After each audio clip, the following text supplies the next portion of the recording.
So to enable us to work and harness the power of the moon, it's important to know a little bit about the phases of the moon, and then we can really sort of become aware of how our energy is with this phase of the moon. But it's also important, I feel, once we have that brilliant connection with the moon, we really start feeling at one with the universe. We feel that, yeah, this is, we're part of this amazing energy, and we tend to be drawn to looking after ourselves more. And I feel because the moon shines its light deep into our buried emotions, and these buried emotions that can create blocks within our physical body, within our emotional and energetic body. So the moon enables us to look at these and heal them as we follow the phases, as we follow the cycle of the moon through. So it's really interesting to start to get to know the moon and the phases. And what we're going to do in this video is we're just going to have a little look at the different phases of the moon. And then we're going to look at rituals that we can use with each phase of the moon. And then we're going to break it down even more, because every 2.5 days, the moon moves through a zodiac sign. So then that will also influence the energy of the moon at that phase of its cycle. So we're also going to have a little look about what we can do on the day, say like the full moon's passing through Libra, what's best for our energy and how to harness it. So I'm excited to start this journey with you. So first of all, we can start with the new moon. The new moon is when it's sort of really dark in the sky. It's the day after the dark moon, which we'll talk about a little bit later. It's a phase of energy I really love working with. But we've got the new moon, and the new moon this means that the new moon is on the same side as the earth, as the sun. And so the moon appears to be in total darkness, so you can't see it with your human eye from Earth, but you can sometimes see a little slither. So this is the phase of a new start, of rebirth, of having sort of a blank canvas to start again or to create what you wish for. So it's quite a powerful time to start new projects, and we will look into that new way of being, a new way of working with the moon later on. But it's sort of also we can look at the phases of the moon as taking a breath in and releasing. So that's sort of the cycle of the moon. So the new moon is sort of just as you start to intake the breath. And as you take the breath in, the energy builds and builds and builds till we get to the full moon, and then we start releasing and releasing and releasing till the very dark moon. And that's when we sort of pause between taking a new breath in again. So there's a beautiful time to be celebrated when there is the new moon, because it's a time to really start focusing once again on your dreams and intentions.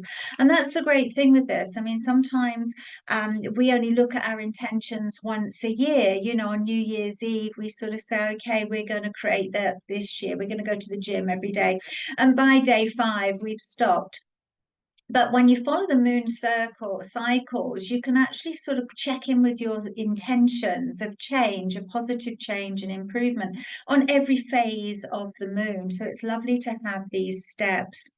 So then now we move on to phase 2, which is the waxing crescent. So this is a time where from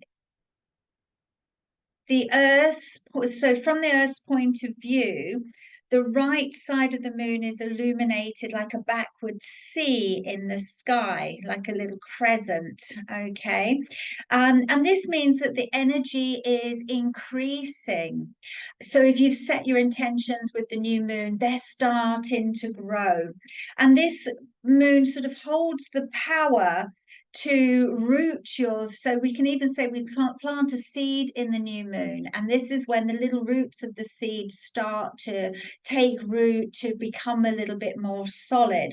starts to anchor in down for the major growth of your dreams.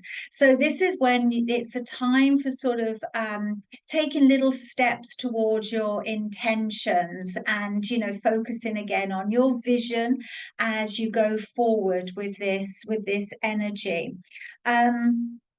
So again, with the breath, it's like the as you've started with the new moon, taken the little birth of a breath, and this is when you're powering up with the breath, with the inhalation, and you're bringing more energy onto your project. So it is a powerful time with assertive, strong energy.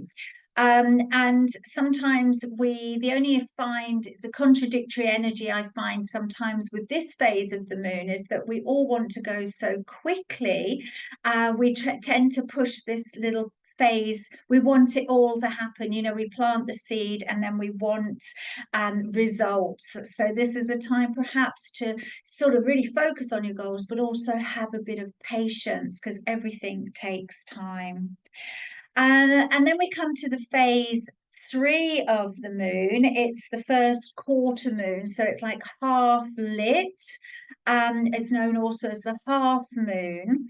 And so you can see, well, you can see from Earth, you can see sort of the half of the moon going in. And this is where you start to develop more and more. So that energy is even more harnessed. We're really those roots are really taking, they're growing further down, and you're actually starting, if you're planting your seed, it's actually starting to grow leaves, and it's really starting to come into something, so you've planted the intention, but now this is where you see some growth, and you see where it's going to grow. And I feel that it's a little bit of time where you can check in to make sure that your choices are supporting the goals that you want. Again, it gives us that opportunity to check in. So this in the breath cycle is now sort of, you've breathed all the way in, and you're at a place where you can't expand anymore at the moment, so you've breathed all the way in, and so this is like the top of your breath. So, and then what we're going to have a look at now is the next step, because now this sort of phase, I always feel as this half moon is like your commitment, your building, your confidence in your plan, and also reimagining, because you're again checking in to see if everything is okay. So now we've got the phase 4, which is the waxing gibbous moon, and this is sort of when it's heading towards the full moon, so it's growing inside, and you can see it's sort of like it's just growing inside, so it's moved beyond the half point, and it means that the energy is also swelling and swelling, so the moon feels bigger and brighter. And with that, with the growth, we also see growth in our plans, and we also see that light being shined down on what we're building. So again, we're reassessing, we're having a little look at what we're doing. It's a time I feel where plans are accelerated. And again, because that light is shining down on our dreams, we can sort of see if we need to make any little changes within our dreams. So we're sort of and again, on the breath, it's like we're at the full capacity now. And, it's a time I feel for just to check in to see about self-improvement, about refining the ideas, mastery. So it's like, the plan has grown so much. What else can you do? Where do you need to look at more in your life to gain the goals? So it's all about evaluation, planning, preparing. It's also got that 7 of Pentacles energy. I feel it's like the pause before everything sort of grows forward.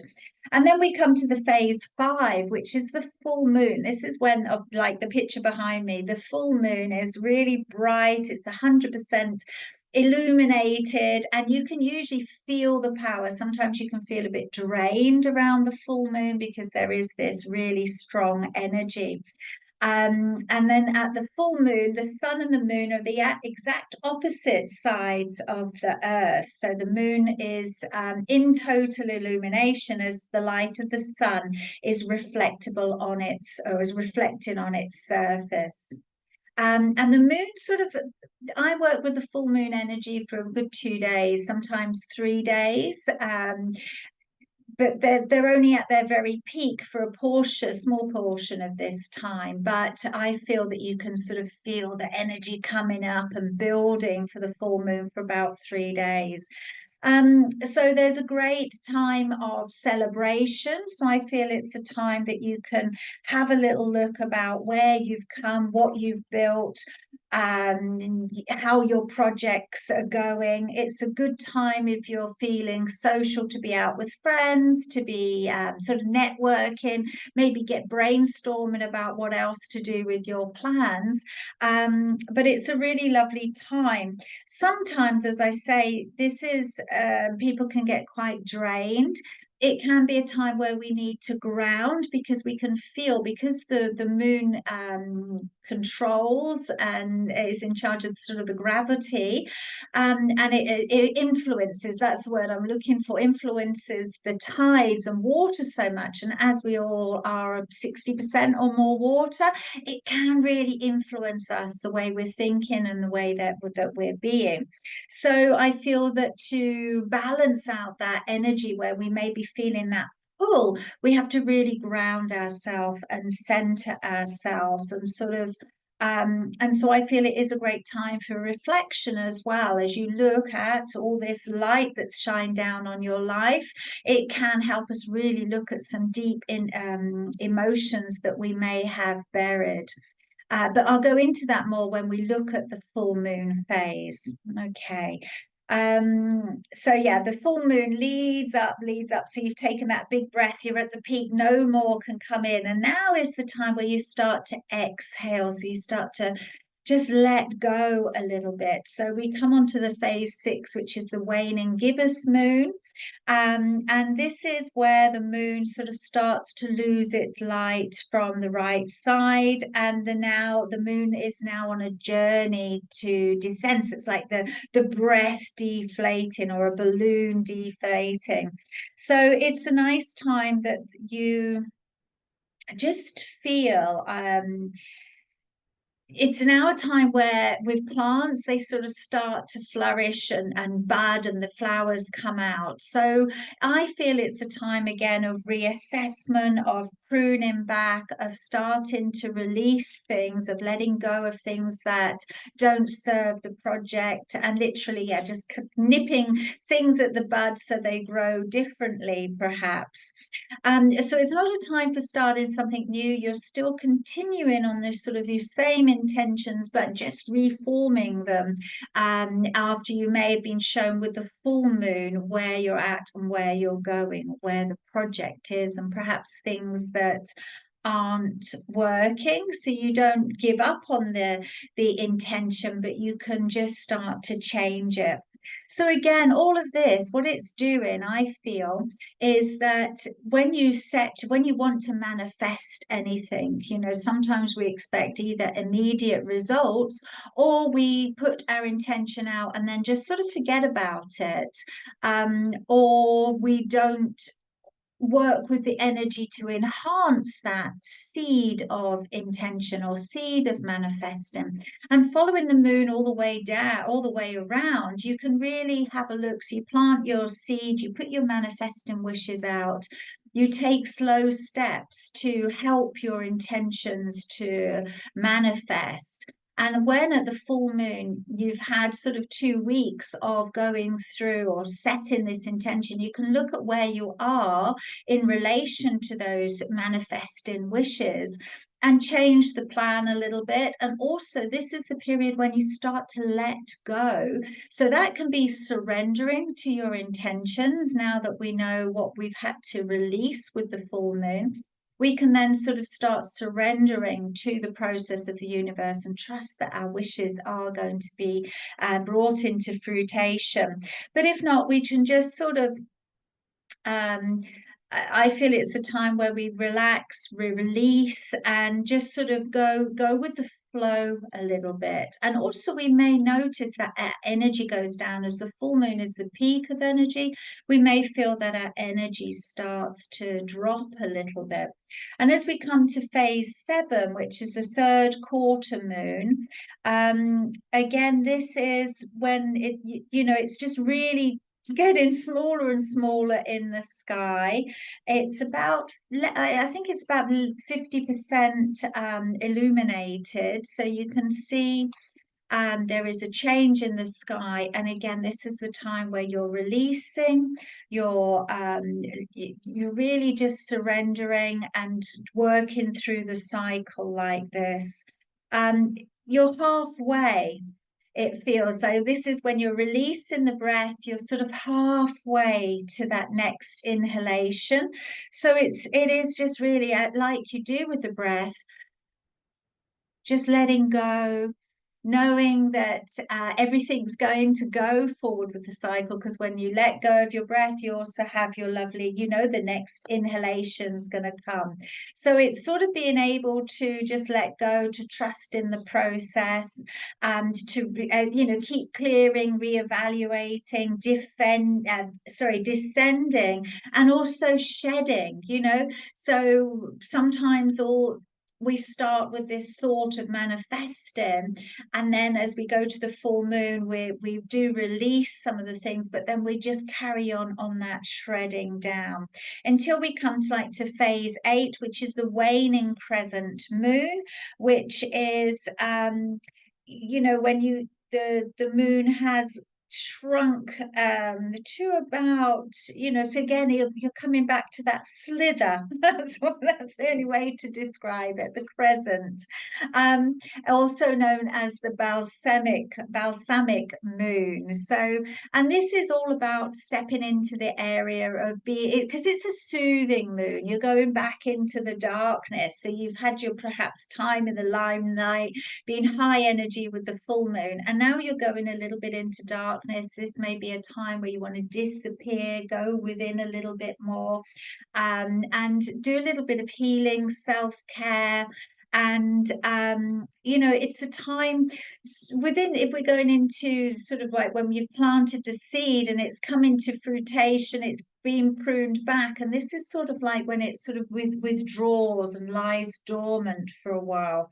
And it's known as the seed state. And so this is, again, when you're going within, you can start to release the final things that aren't serving you. You can perhaps go into forgiving and letting go of things as you go into the healing space, finding out what's worked out for you and what hasn't. So it's a lovely phase to really go deep and to go within, healing, sort of surrendering, and of course, as always, reassessing and renewing, getting ready again as we come into the new moon period. So as you're doing as you're following the phases, there's different ways of harnessing them, and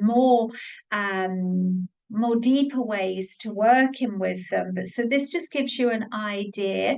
We're going to go into each phase a little bit more deeper, so you can really focus and get to understand and know it. But I don't want to go in with too much information now, because this is just a process that we're to enjoy.